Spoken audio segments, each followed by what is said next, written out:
Welcome to Samba Samba. Enjoy the video. You start by confirming prerequisites, your make. Com and Gmail accounts are ready and two-step verification is enabled.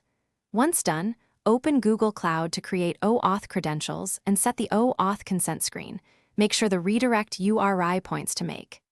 Next, choose the trigger you want, for example, new email or labeled message, and identify the mailbox label or folder ID. These steps let Make securely authenticate with Gmail and determine which messages will flow into your scenario.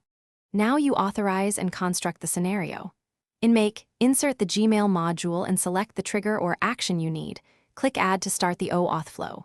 You will be redirected to Google to grant the exact scopes, read, send, modify, so Make can operate, approve them carefully.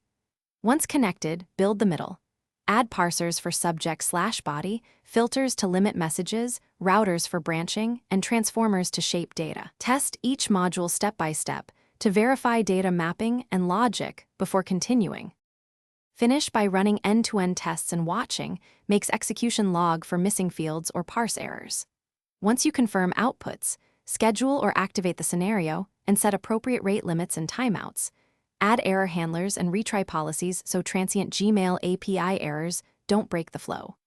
If something goes wrong, a key troubleshooting tip: reauthorize the Gmail connection, verify the redirect URI in Google Cloud matches Make, and confirm the OAuth scopes include the specific Gmail permissions your scenario requires. Thanks for watching. Consider subscribing if we helped you.